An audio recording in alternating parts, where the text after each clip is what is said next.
Bismillah, alhamdulillah, wassalatu wassalamu ala rasulillah wa ala alihi wa sahbihi wa man walah wa ashhadu an la ilaha illallah wahdahu la syarikalah wa ashhadu anna muhammadan abduhu wa rasuluh amma ba'd. Alhamdulillah fi hadal yaumur arbi'a, malam Kamis, malam ke-13 Ramadan 1446 Hijriyah. Kita lanjutkan ba'da tarawih, pelajaran yang mana pelajaran ini bukanlah syarat dari diterimanya tarawih. Maka perlu diperhatikan kebiasaan dari orang-orang yang ada di zaman now melaksanakan sholat tarawih setengah, kemudian diberikan kultum 7 menit, 10 menit, seperempat jam, atau kurang atau lebih. Kemudian dilanjutkan dan selesai. Maka perlu diperhatikan bahwa itu bukan dari sunnah. Hanya sekedar untuk mengisi, pertamanya seperti itu, mengisi kekosongan.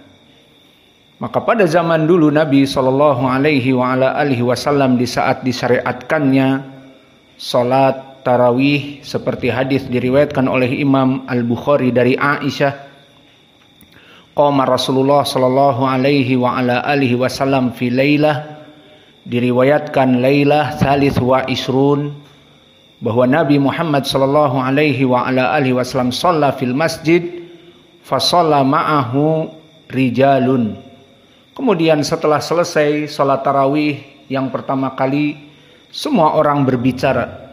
Kemudian diulang di malam yang berikutnya. Dohirnya di malam yang ke-24 atau di malam yang ke-25. Yang jelas sholat Nabi 3 malam. Di malam yang ke-4 maka masjid dipenuhi oleh perempuan-perempuan dan anak-anak ingin ikut sholat bersama Nabi. Dan Nabi tidak keluar sengaja. Maka akhirnya setelah fajar Nabi seperti biasa memberikan muhadarah.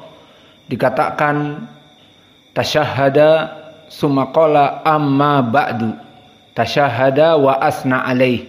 Maka dia bersyahadat dan memuji Allah dan berkata amma ba'du, bahwa apa yang kalian lakukan kemarin malam, aku mengetahuinya. Ini a'lamu bima sana'tumul barihah. Aku mengetahui apa yang kalian laksanakan semalam. Ramai masjid. Namun sengaja aku tidak keluar. Inni khasyitu an yufridha alaikum falama tastati'u. Falama takdiru. Maka disebutkan bahwa kalian tidak akan pernah sanggup jika diwajibkan sholat tarawih. Tentu, sholat 5 waktu yang mudah di siang hari dan tidak melelahkan panjang dan lama, dan hanya 4 rakaah paling banyak, duhur, asr, isya. Itu berapa manusia yang tidak sholat padanya? Maka bagaimana dengan sholat tarawih jika diwajibkan? Maka kesimpulannya, sholat tarawih di sini dari sunnah 3 hari Nabi melaksanakan, tidak ada dijeda dengan kultum, kalimat, muhadarah dan yang lainnya. Maka oleh sebab itu apa-apa yang dilaksanakan di masjid-masjid now, dipikirnya itu adalah rukun dari sholat tarawih. Jika tidak ada ceramah, tidak diterima puasa tarawihnya, itu salah. Maka mengisi kultum bukan dari syarat tarawih dan bukan syarat diterimanya sholat tarawih. Maka itu diadakan dulu oleh Nabi apa tidak? Tidak ada. Nabi tidak melaksanakannya. Tidak ada di Sahih Al-Bukhari atau Muslim bahwa Nabi dulu di saat memberikan sholat tarawih berjamaah yang 3 hari, kemudian Nabi memberikan ceramah 4 rakaatnya. Tidak. maka ini asal dari peribadatan itu tidak ada. Maka oleh sebab itu, kita sekarang setiap malam melaksanakan sholat tarawih, sengaja setelah sholat, itu tujuannya untuk menjelaskan bahwa bukan dari syarat tarawih melaksanakan kajian seperti kita sekarang ini. Dan ini juga tidak dijadikan perkara yang bid'ah, karena kita melaksanakan setiap malam kajian-kajian. Sehingga dengan adanya sholat tarawih kemudian ada kajian, sebelum sholat tarawih pun setiap malam kita melaksanakan kajian. Maka di sini tidak dari perkara bid'ah dan seterusnya. Alhamdulillah, di mana kita dimudahkan oleh Allah untuk melaksanakan sholat tarawih. Dan sholat tarawih yang kita laksanakan meskipun 1 jam atau lebih sedikit, namun sholat tarawih kita ini memenuhi syarat yang diinginkan oleh Nabi, menyebabkan kita seakan-akan sholat tarawih sepanjang malam. Maka ini kenikmatan rahmat dari Allah atas kita, harus kita syukuri. Karena di hadis yang diriwayatkan oleh Imam Abi Dawud, dari siapa sahabatnya? Lupa. Dari Abu Dzar Al-Ghifari. Dari rawi di sini, Zir ibni Hubeish an Abi Dzar. Maka berkata Nabi Muhammad sallallahu alaihi wa ala alihi wasallam, "Man shalla ma'al imam." Barang siapa yang salat tarawih bersama imam, hatta yansharif, kemudian berpaling bersama imam. Imam 11 rakaah, maka dia 11 rakaah. Imam pulang, dia pun pulang. Maka di sini kutibalahu qiyamul lailatin, ditulis pahala 1 malam begadang penuh. Idan hadihi nikmah minallah lana. Sholaina nahnu hawali sa'ah. Kita hanya salat sekitar 1 jam kurang atau lebih. Kemudian kita pulang atau belajar dulu sekarang mungkin 1 jam. Kemudian kita pulang makan, minum, tidur, berhubungan dengan istri kita, dan duduk, makan, dan seterusnya. Namun di sisi Allah seakan-akan kita berdiri dalam keadaan sholat sepanjang malam. Ini kenikmatan dari Allah yang tidak pantas bagi orang yang berakal untuk meninggalkan ibadah sholat tarawih ini. Meskipun bukan wajib, tapi keutamaannya sangat besar. Bahkan di hadis yang telah kita lewati di khutbah Jum'ah dari Amr ibni Abdullah al-Juhani, jika aku, ya Rasulullah, melaksanakan sholat 5 waktu dan membayar zakat dan puasa Ramadan dan melaksanakan qiyamu Ramadan, ini dia salat tarawih, maka aku muslim yang bagaimana? Anta minas siddiqin wasyuhada. Kamu termasuk dari muslim, orang-orang yang didekatkan kepada Allah, dari as-siddiqin, orang-orang yang benar imannya, wasyuhada, dan orang-orang yang mati syahid. Maka orang-orang yang melaksanakan salat tarawih imanan wahtisaban, dengan harapan mendapatkan pahala dari Allah dan iman kepada Allah, itu bukan perkara yang kecil di sisi Allah. Maka alhamdulillah kita harus bersyukur kepada Allah, karena Allah mudahkan bagi kita setiap malam. Jika dikatakan tapi kadang-kadang hujan, jadi kita tidak bisa sholat, maka Allah tidak menginginkan kebaikan kepada kita. Jawabannya justru Allah menginginkan kebaikan kepada kita.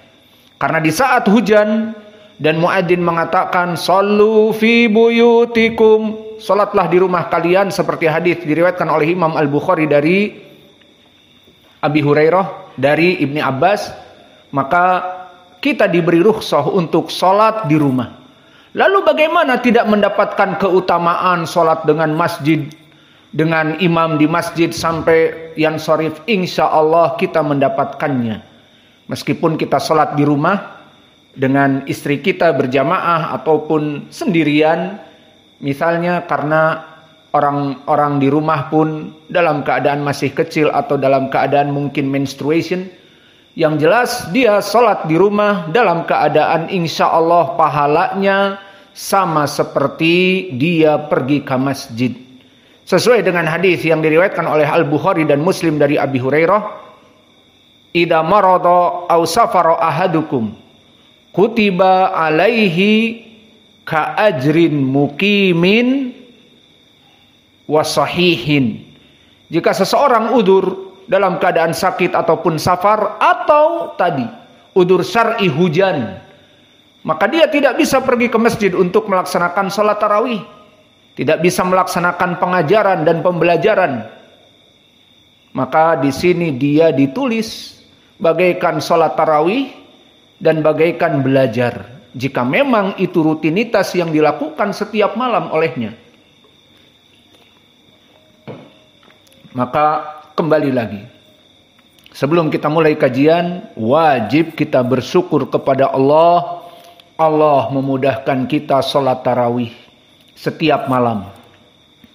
Hanya 1 jam, ditulis sampai fajar kita melaksanakan ibadah sholat malam. Kenikmatan apalagi yang kalian dustakan? Fabi ayyi ala'i rabbikuma tukadziban. Qiraah dari Wars dibaca dalam keadaan al-isba'. Kita masuk kepada hadis. Hadis yang ke-19 dari bab taubah. Selesai dari bab al-ikhlas. Maka poin kita adalah bab taubah. Ada yang mau tasmi' silahkan cepat, tapi 1 hadis saja. 5 orang cukup, kuotanya hanya 5 orang. Tidak lebih, cepat. 1, 2, 3, 4, 5, siapa? Bismillah, qala rahimahullah ta'ala, Mu'adz bin Musa Abdullah bin Qais al-Ash'ari radhiyallahu anhu, Nabi sallallahu alaihi wasallam qala, inna Allah ta'ala yabsutu yadahu bil-laili liyatuba wasi'un nahar, ma yabsutu yadahu bin-nahari liyatuba wasi'ul lail, hatta tatlu'a asy-syamsu min maghribiha.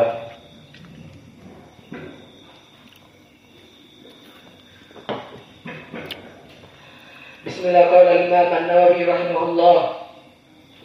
وعن أبي هريرة رضي الله عنه قال قال رسول الله صلى الله عليه وسلم من تاب قبل أن تطلع الشمس من مغربها تاب الله عليه. رواه مسلم. بسم الله. قال المؤلف رحمه الله تعالى وعن أبي عبد الرحمن عمر بن الخطاب رضي الله عنه قال قال رسول الله صلى الله عليه وسلم إن الله يقبل توبة العبد ما لم يغرر. قال المؤلف رحمه الله تعالى عن ابي هريره رضي الله عنه قال قال رسول الله صلى الله عليه وسلم من تاب قبل ان تطلع الشمس من مغربها تاب الله عليه. بسم الله. قال الامام النووي رحمه الله تعالى عن ابي هريره رضي الله عنه قال قال رسول الله صلى الله عليه وسلم من تاب قبل ان تطلع الشمس من مغربها تاب الله عليه. رواه مسلم.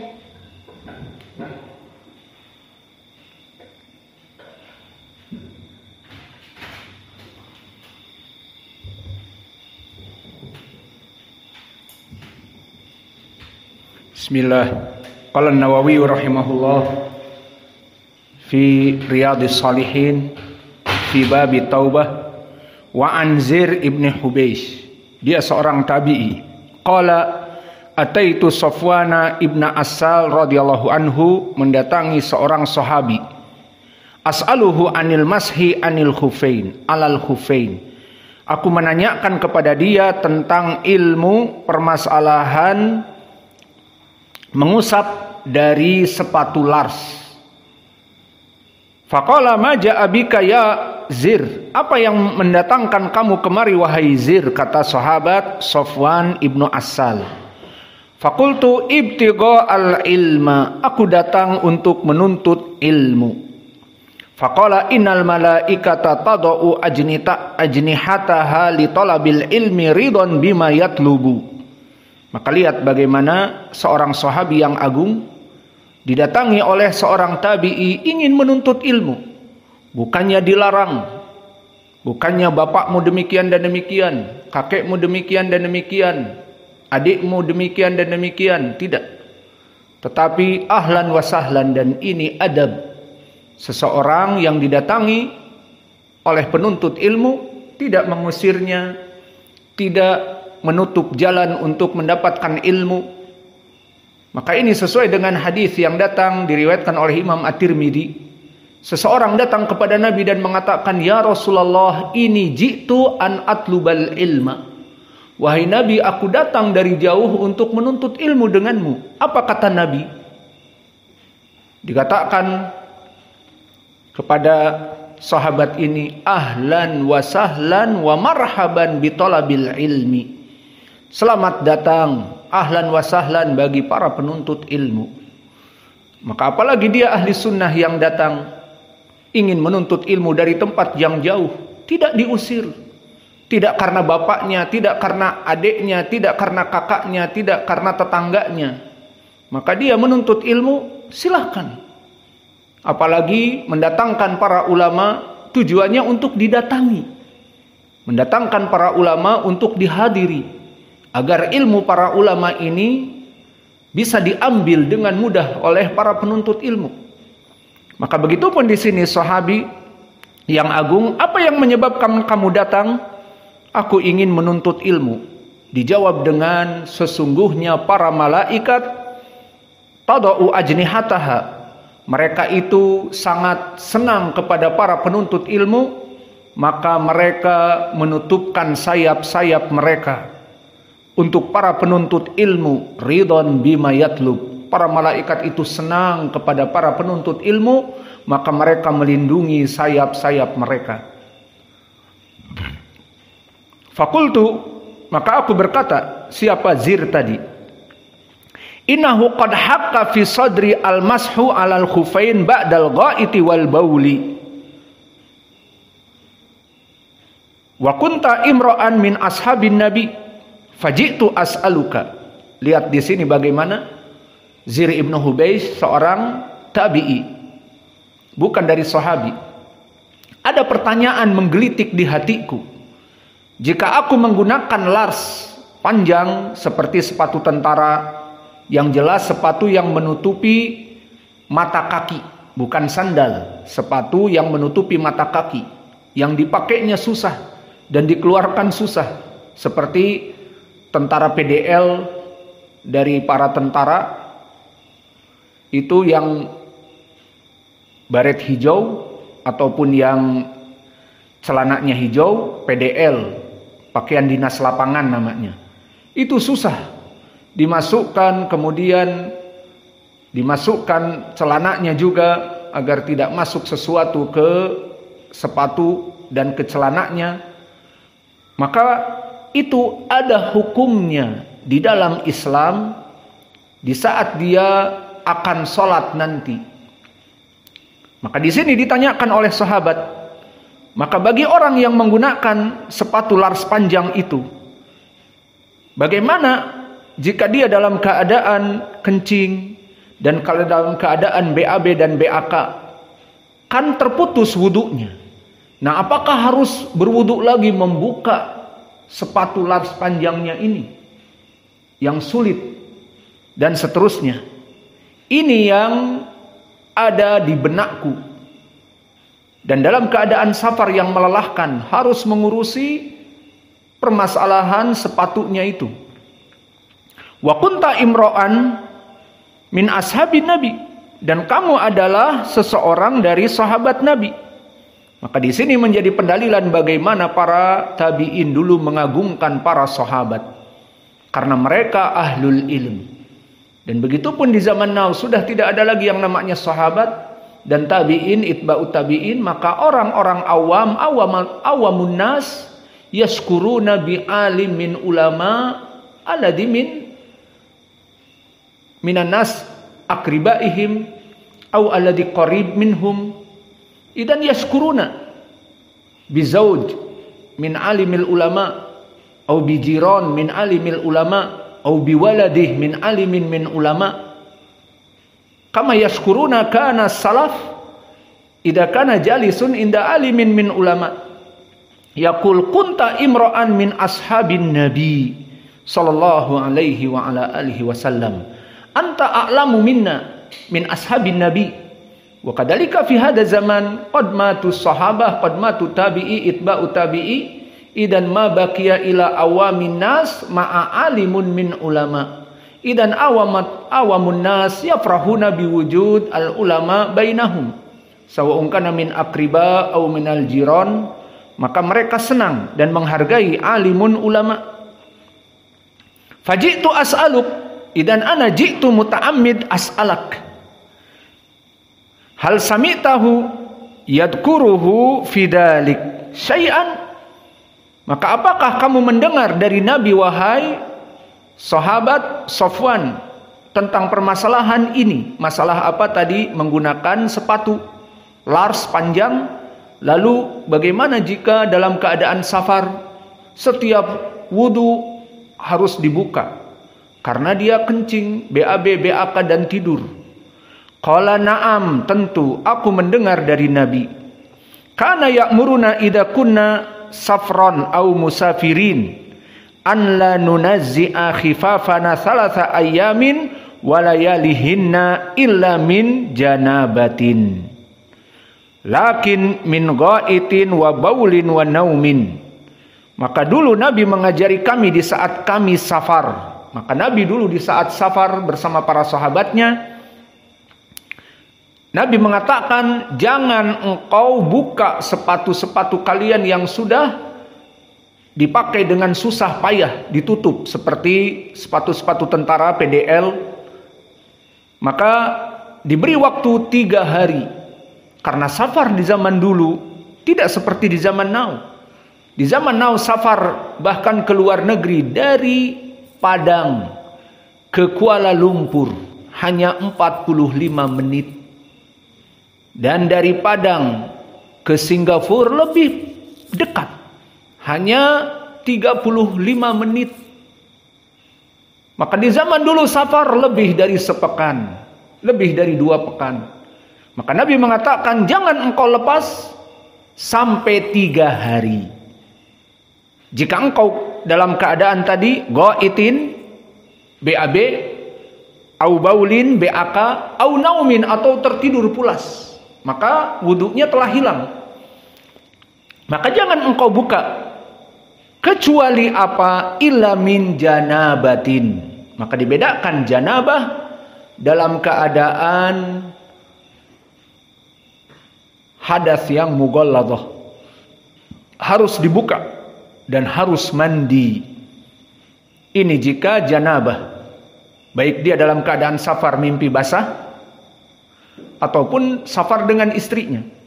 Yang jelas dia di sini dalam keadaan harus membukanya. Fakultu, maka berkata Zir, hal sami'tahu yadkuru fil hawa syai'an. Selesai permasalahan dari permasalahan hukum mengusap dari sepatu. Maka perlu diketahui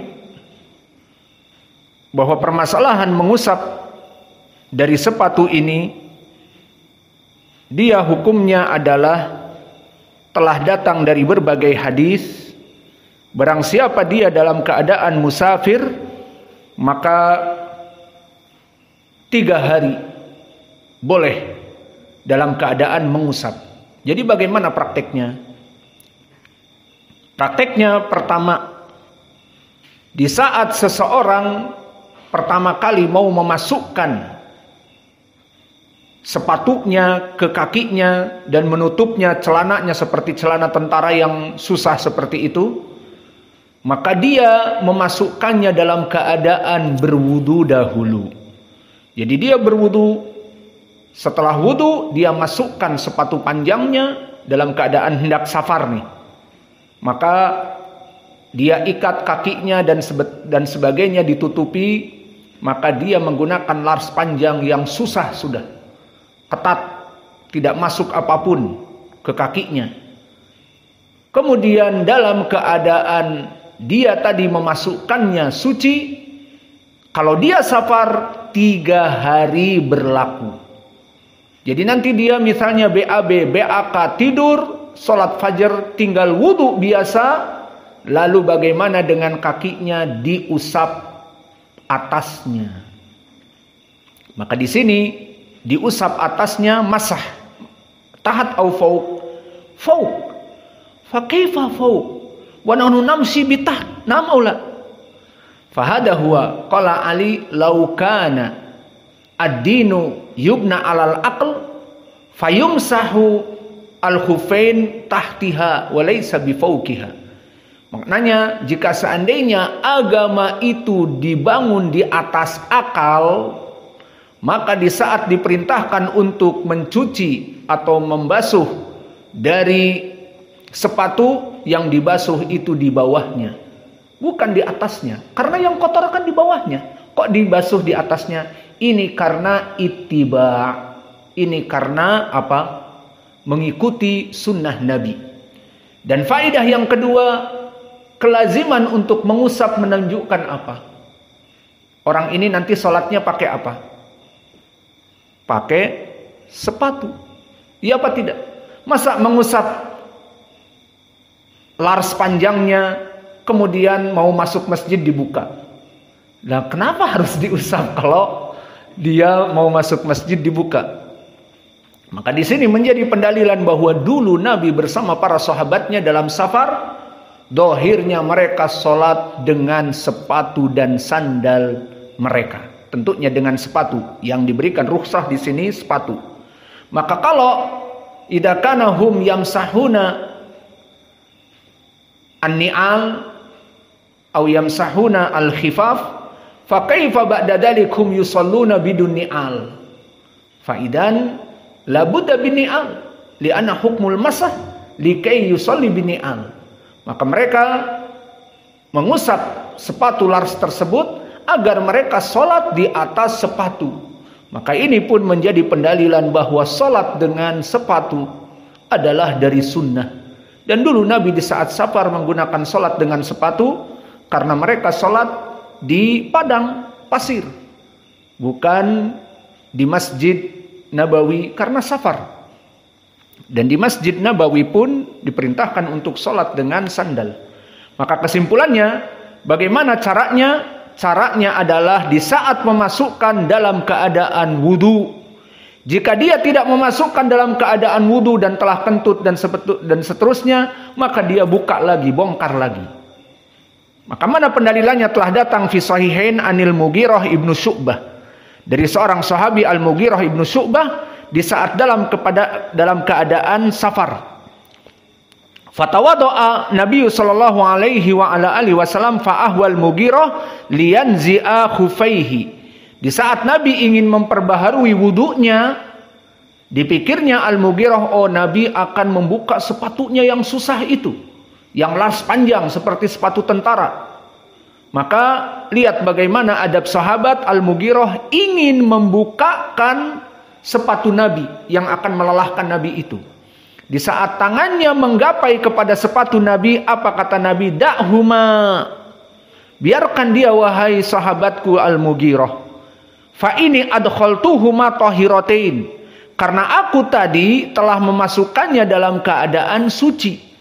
Wa masaha alaihima, tidak apa-apa, tidak usah dibuka, cukup saya akan membasuh atasnya saja dengan tangan. Fahim? Maka di sini hukumnya. Di saat kita safar, dan tentunya safarnya bukan safar pakai pesawat, misalnya safar perjalanan ke hutan-hutan misalnya. Kita misalnya merambah hutan atau naik gunung atau membeli tanah sawit misalnya. Maka kita masuk ke tempat-tempat mengecek dari pagi sampai petang mana tanah yang baik untuk dibeli misalnya. Maka kita menggunakan lars panjang. Masuk waktu duhur, masuk waktu asr, dan bermalam mungkin di pedalaman tersebut, dari hutan-hutan tersebut, maka kita melaksanakan sholat dengan sepatu kita itu. Dimasukkan, diniatkan dari semenjak kita safar masih di rumah, menggunakan lars panjangnya dalam keadaan berwudu dahulu. Seperti ini dilakukan oleh Nabi. Maka di sini dohirnya Nabi mentajdid wudu, memperbaharui wudu untuk sholat. Maka di saat didatangkan tempat wudu, Nabi melaksanakan wudu. Dan Al-Mughirah ibn Syu'bah ingin membukakan sepatu Nabi. Nabi mengatakan, biarkan, tidak usah dibuka, tapi saya akan membasuhnya di atasnya.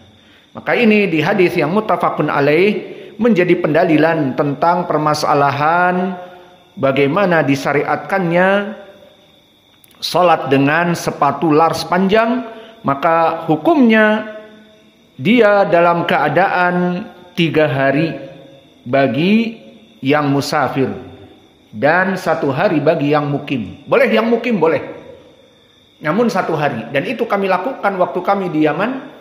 Dan kita mukim, sudah tinggal di Yaman, cuaca sangat dingin dan kering, kaki-kaki kita ini pecah-pecah. Maka kita menutupnya dengan khuf, sepatu. Dan alhamdulillah di Masjid Syekh Mukbil salat dengan sandal, sehingga kita melaksanakan salat dengan sandal dan sepatu dan yang lainnya. Maka nikmat salat di masjid yang salat dengan sandal dan sepatu, tetap bersih, dan kita melaksanakan sunnah mengusap khufain. Jadi duhur kita usap, asar kita usap karena kita wudhu kembali, maghrib kita usap, isya kita usap, dan tidur misalnya dengan sepatu. Dan nanti setelah itu fajar kita buka dalam keadaan dingin, karena hanya 1 hari 1 malam bolehnya. Namun musafir 3 hari. Dan permasalahan ini telah diingkari oleh kelompok selain ahli sunnah. Siapa yang mengingkari? Man angkara ala hada, kelompok Asyiah Ar-Rafidah. Haula Asyiah Ar-Rafidah Al-Bahlul. Maka mereka stupid. Maka mereka dalam keadaan kebodohannya mengatakan bahwa salat ataupun bukan salat, mengusap dari sepatu itu tidak masuk akal. Bagaimana mengusap di atasnya dan kita berjalan di bawahnya? Maka mereka menafikan hadis ini, dan mereka di saat menafikan hadis ini mereka lupa. Hadis ini diriwayatkan oleh imam mereka Ali ibni Abi Thalib. Maka telah datang di hadis Ali ibni Abi Thalib, tidak tanggung-tanggung hadis ini sahih, diriwayatkan oleh Imam Muslim. Madza qala Ali? Apa imam mereka mengatakan? Ali ibni Abi Thalib, diriwayatkan oleh Imam Muslim, berkata Nabi sallallahu alaihi wa ala alihi wasallam, salasa ayyamin wa layalihinna lil musafir wa yauman wa lailah lil muqim.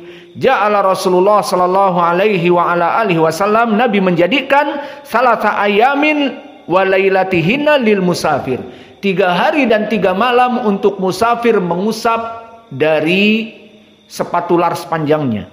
Wa yauman wa lailah lil muqim, dan untuk orang yang mukim tidak safar cukup dengan 1 hari 1 malam saja. Siapa yang meriwayatkan? Imam Ali. Maka mereka orang Syiah yang mengatakan kita Syiatu Ali, Ali karamallahu wajhah, Ali wa Ali wa Ali, sampai jatuh pun ya Ali, bukannya ya Allah tetapi ya Husain, ya Ali. Walakin meninggalkan hadis imamnya Ali dan mengatakan hadis Khufain tidak benar. Padahal Ali yang meriwayatkan dari Nabi. Hadis Khufain itu jika 3 hari dilaksanakan untuk musafir, boleh 1 hari mengusap untuk orang yang mukim. Maka di sini pembahasan sebelum masuk kepada pendalilan taubah. Mana pendalilan taubahnya? Entar, sabar. Di sini faidahnya adalah Rawi Zir ibnu Hubeish ini menceritakan bagaimana dia menuntut ilmu kepada sahabi, dan ini penting bagi kita. Maka selesai dalam permasalahan apa? Fikih tentang permasalahan mengusap dari sepatu lars panjang untuk yang mukim 1 hari, untuk yang musafir 3 hari. Selesai. Fakultu, maka Zir ibnu Hubeish mempunyai pertanyaan yang kedua. Hal sami'tahu yadkuru fil hawa syai'an? Apakah kamu mendengar dari Nabi tentang hawa? Apa hawa? Hawa tentang kecintaan, mahabbah. Bimakna hal anta sami'ta min Rasul an mas'alatil mahabbah al-hub fillah. Mahabbah karena Allah. cinta karena Allah kepada saudaranya, kepada nabinya dan seterusnya. Qala na'am, tentu. Kunna ma'a Rasulillah sallallahu alaihi wasallam fi safar. Maka orang ini pun, sahabi ini, Sofwan ibnu Asal, ditanya pertanyaan yang kedua oleh tabi'i Zir ibnu Hubais, apakah kamu pernah mendengar dari Nabi tentang hadis kecintaan kepada Nabi? Oh iya, aku juga mendengar dari Nabi. Pada saat itu kami sedang safar bersama Nabi. Ini faidah yang kedua. Selesai dari hukum menggunakan khuf, menggunakan sepatu. Selesai. Ini masalah cinta. Hadis tentang cinta. Apakah kamu dengar dari Nabi? Katanya, "Na'am, aku dulu safar bersama Nabi. Fabaina nahnu indahu idnadahu a'rabiyun bisautin lahu jahwari." Di saat kami sedang safar, ma'ruf safarnya Nabi keluar dari Madinah, maka mendapati daerah-daerah yang badui ataupun lembah-lembah ataupun pasir, padang-padang pasir yang diisi atau dihuni oleh orang-orang Badu, orang-orang yang nomaden, dengan gembalaan unta, sapi, kambing mereka mengikuti nomaden, mengikuti jejak-jejak hujan. Dan mereka tidak mempunyai peradaban, maksudnya tidak mengetahui baca tulis, dan kebanyakan mereka dalam keadaan kaku. Maka mereka di sini mengetahui tentang Nabi, mendapatkan hidayah. Kemudian berkata dengan suara yang keras, lihat bagaimana orang-orang Badu, karena mereka tidak hidup dengan manusia secara umumnya. "Ya Muhammad!" Maka dia memanggil dengan suara keras. Fa'ajabahu Rasulullah sallallahu alaihi wasallam nahwan min sautihi. Maka Nabi pun menjawab dengan suara yang keras juga. "Ya." Seperti itu. "Ha ummu." Maka ha ummu maknanya iya, tapi bahasa Badu. "Ha ummu." Fakultu lahu. Maka aku, sahabat di sini Sofwan, berkata kepada orang Badu ini, "Waihak, ugdud min sautik fa innaka indan nabi." Hei orang Badu, awas, jangan engkau mengangkat suara kamu, itu Nabi, utusan Allah. Itu maknanya. Fa innaka indan nabi wa qad nuhita an hada. Maka kamu telah dilarang untuk mengangkat suaramu. Faqala wallahi la agdud. Demi Allah aku enggak akan menurunkan suaraku. Itulah orang Badu, tidak mendengar. Qala a'rabiyu, maka ya sudah, kalau begitu apa yang diinginkan? Orang Badu ini mengatakan, "Al-mar'u yuhibbul qauma walamma yalhaq bihim." Maka jika seseorang mencintai seseorang yang lain, dan diinginkan di sini dia mencintai Nabi dan para sahabatnya, maka bagaimana? Nah di sini A'rabi itu cinta karena Allah, maka dia polos. "Aku cinta kepada kamu ya Rasulullah, bagaimana balasannya? Bagaimana nasibku?" Qala Nabiyyu al-mar'u ma'aman ahab yaumal qiyamah. Maka seseorang dengan orang yang dia cintai. Idan intabehuna. Al-mahabbah sayakunu lillah. Yuhibbu rajul li rajulin akhar li ajli lillah. Maka di saat seorang mencintai saudaranya karena Allah, maka dikatakan oleh Nabi al-mar'u ma'aman ahab yaumal qiyamah. Seseorang dengan apa yang dia cintai karena Allah di hari kiamat, maka seseorang yang mencintai si fulan karena Allah, dia akan masuk surga karena Allah. Dan seseorang mencintai nabinya, maka dia akan bersama nabinya. Seseorang mencintai Abu Bakar wa Umar wa Utsman au as-salafus saleh, fa haula ma'a as-salafis saleh fil jannah. Itu maknanya. Fama zala yuhadditsuna, dan terus A'rabi ini berbicara dan berbicara hatta dzakara baban minal maghrib. Nah, di sini poin pendalilan. Maka disebutkan oleh Nabi ada pintu di sebelah ufuk barat. Masiratu ardihi yasiru raqibu fi ardihi arba'ina aw sab'ina aman. yang mana pintu ini sangat luas, sejauh 70 tahun perjalanan di Maghrib, di barat. Maka berkata Sufyan Ahadurruwah, Qibala Syam, di sebelah barat dari Syam, Suriah. Suriah adalah sebelah barat dari Madinah. Khalaqallahu ta'ala yauma khalaqas samawati wal ard maftuhan litaubah. Maka Allah menjadikannya di saat Allah menciptakan langit dan bumi, dan dia terbuka untuk taubatnya kaum muslimin. La yuglaqu hatta tatlu asyamsu minhu. Maka terus pintu di Maghrib, di barat ini terbuka, dan terus diampuni dosa-dosa kaum muslimin yang mau bertaubat kepada Allah. Kapan ditutup pintu yang besar ini, yang lebarnya sejauh perjalanan 70 tahun di ufuk barat? Kapan? Ditutup di saat matahari terbit dari sebelah barat. Maka di sini berhubungan dengan syarat taubah dari hadis-hadis yang terdahulu. Maka hadis ini diriwayatkan Ashabus Sunan, yakni Tirmidzi dan yang lainnya, dan derajatnya hadis yang hasanun sahih.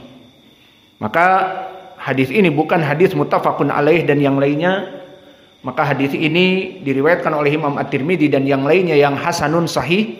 Maka faidahnya di dalam hadis ini kesimpulannya banyak. Namun inti poin pendalilannya di bab taubah, Allah sampai sekarang membuka pintu taubah dari hamba-hambanya. Sampai kapan? Sampai mentari terbit di tempat yang luas tadi di ufuk barat. Maka jika mentari terbit, ditutup pintu barat yang besar itu dan ditutup taubah. Maka di sini kita memahami makna hadis di dalam hadis yang tadi kalian baca, bahwa pintu taubat itu terbuka sampai matahari terbit dari sebelah barat. Maksudnya bagaimana? Di sana ada tempat yang luas. Allah jadikan di barat itu pintu yang lebar. Di situ diampuni dosa-dosa manusia. Sampai setiap harinya diampuni.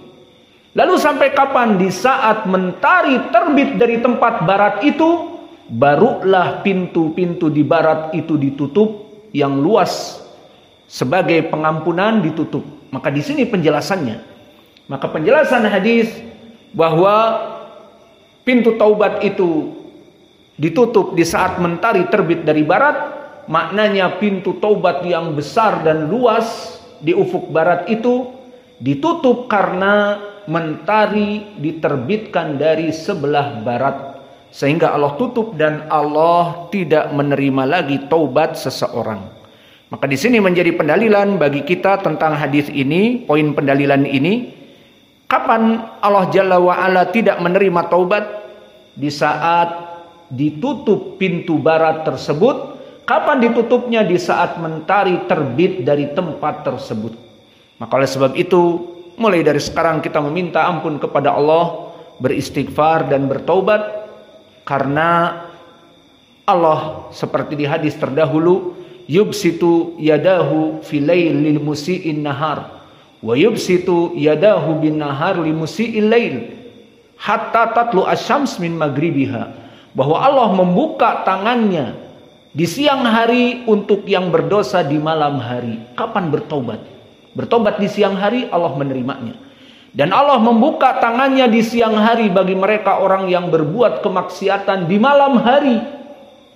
Maka Allah membuka pintu taubatnya. Sampai kapan? Terus menerus sampai di ufuk barat itu ditutup di saat mentari terbit dari sebelah barat. Maka ini hadis yang bisa kita berikan.